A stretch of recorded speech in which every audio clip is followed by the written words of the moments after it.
सर्वोच्च न्यायालयात दाद मागेल.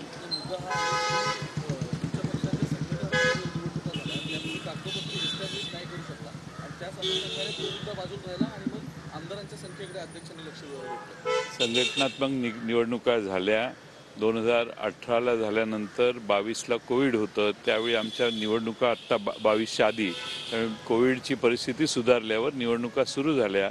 महाराष्ट्रातही सुरू झाल्या, देशात झाल्या. पवारसाहेबांची निवडणूक अध्यक्षपदाची झाली आणि महाराष्ट्रामध्ये ज्या संघटनात्मक निवडणुकांची प्रोसेस आहे ती काही जिल्ह्यात पूर्ण झालेली. पण घटनेतच आमच्या पक्षाचे असं आहे की जोपर्यंत नवीन निवडणूक होत नाही तोपर्यंत पूर्वीचे पदाधिकारी कार्यरत असतात.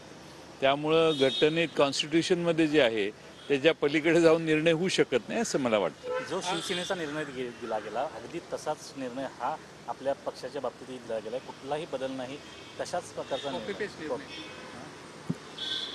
त्या निर्णयात दोन्ही बाजू कुणालाच त्यांनी डिस्क्वालिफाय नाही केलं. या निर्णयातही कोणालाही डिस्क्वालिफिकेशन नाही केलं. पण सगळ्यात महत्त्वाची बाब पक्ष कोणाचा याचा निर्णय दिला आणि पक्ष फक्त विधानसभेच्या सदस्यांच्या जीवावर एखाद्याचा होऊ शकतो हा नवा प्रकार या निवडणुकीत या निर्णयात दिसतोय.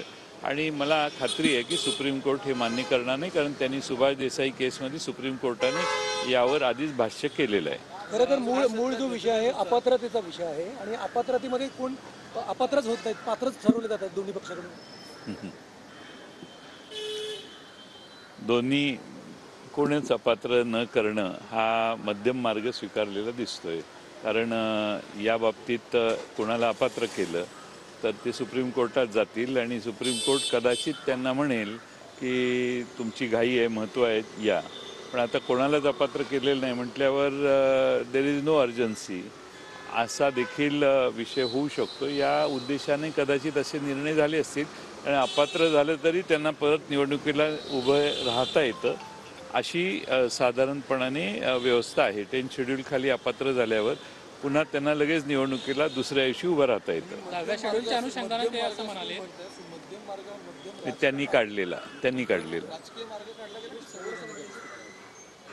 नाही. आता ते टेस्ट होईल ना सुप्रीम कोर्टात. त्याच्यावर मला नक्की वाटतं की सुप्रीम कोर्ट या सगळ्या 10व्या 10th शेड्यूलच्या प्रोव्हिजन्स त्यानंतर त्यावर दिले गेलेले निवडणूक आयोगाने केलेले निर्णय आणि खास करून 10th शेड्यूलबद्दल विधानसभेत झालेल्या घटनेच्या नंतर केलेले निर्णय या बाबतीत मला वाटतं सुप्रीम कोर्ट फार महत्त्वाचा निर्णय भविष्यकाळात देईल. महत्त्वाचा त्यांना की पक्षांत 10वं शेड्यूल हे पक्ष सदस्यांना धमकवण्यासाठी घाबरवण्यासाठी होऊ शकत नाही असं त्यांचं म्हणणं आहे. आणि पक्षातले जे आतले अंतर्गत मतभेद आहेत हे काही पक्षांतराचं कारण मानलं जाऊ शकत नाही. 10वं शेड्यूल कशासाठी आहे? माणूस कधी डिस्क्वालिफाय होतो याची व्याख्या 10व्या शेड्यूलमध्ये केलेली आहे. आता तशी कृती एखाद्याने केली तर 10व्या शेड्यूलचा वापर त्यानंतर केला आहे. त्यामुळं कोणाला धमकावण्याचा प्रश्नच नाही. एखाद्याने गुन्हा केल्यानंतर ते शेड्यूल त्याला दाखवून बाबा तुझा प्रॉब्लेम होणार आहे आणि तू डिस्क्वालिफाय होणार आहे हे सांगणं चुकीचं नाही आहे. त्यांनी आधीच काही आम्ही 2 जुलैच्या आधी सगळ्यांना 10वा शेड्यूल सांगत नव्हतो. त्यांनी घटना केल्यानंतर 10वं शेड्यूल काय आहे हे बघून त्याप्रमाणे आम्ही त्याच दिवशी डिस्क्वालिफिकेशन पिटिशन दाखल केलेलं. त्याच दिवशी इलेक्शन कमिशन ऑफ इंडियाला आम्ही माहिती दिलेली. त्यामुळं आमचं कायद्याने करेक्ट आणि कुठलीही चूक नसणारी आमची भूमिका होती. त्यावेळी 10व्या आमचा डिस्प्यूट 29 तारखेला नाही पण 30 तारखेला डिस्प्यूट झाला आणि 2 तारखेला काही लोक उठून विरोधी पक्षात जाऊन शपथ घेतात. हा कुठला प्रकार आहे? मग पक्षाची रीतसर बैठक व्हायला पाहिजे, पक्षाच्या अध्यक्षांचं सगळ्यांना बोलवलं पाहिजे आणि सगळ्यांच्या मिटिंगमध्ये चर्चा झाली पाहिजे. त्यानंतर बहुमताचा निर्णय झाला का माणसं बोलवायची आणि त्यांच्या सह्या करायच्या आणि मग हे आता आमचं बहुमत झालं म्हणून सांगायचं.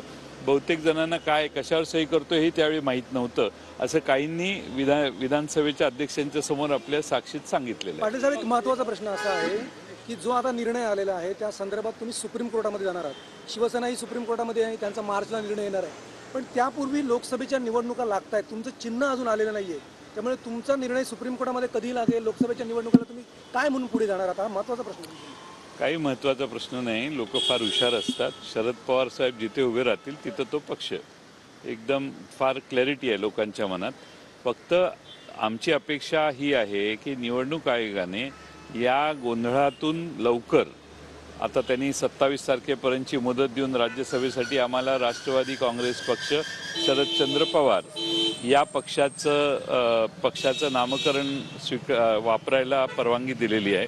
मला वाटतं त्या बाबतीत पुढं शिक्कामोर्तब निवडणूक आयोगाने करावं, आम्हाला चिन्ह लवकर त्यांनी द्यावं असा आमचा प्रयत्न आहे. आणि सुप्रीम कोर्टाने देखील याच्यात लक्ष घालून या बाबतीत कोणत्याही माणसाला भारतात निवडणुकीला उभा राहत असताना अस्तित्वात असणारा त्याचा पक्ष जर हरवला, चोरीला गेला, तर त्या उरलेल्या समुदायाचं, उरलेल्या पक्षाच्या सदस्यांना स्वतंत्रपणाने प्रोव्हिजन करून ताबडतोबीने पक्ष दिला पाहिजे, चिन्ह दिलं पाहिजे, ज्याचा प्रचार ते करू शकले पाहिजेत. तर या देशात प्रत्येकाला उभा राहण्याचा, मतं मांडण्याचा, मतं मागण्याचा, चिन्हावर मतं मागण्याचा एका व्यक्तीला किंवा समूहाला अधिकार आहे.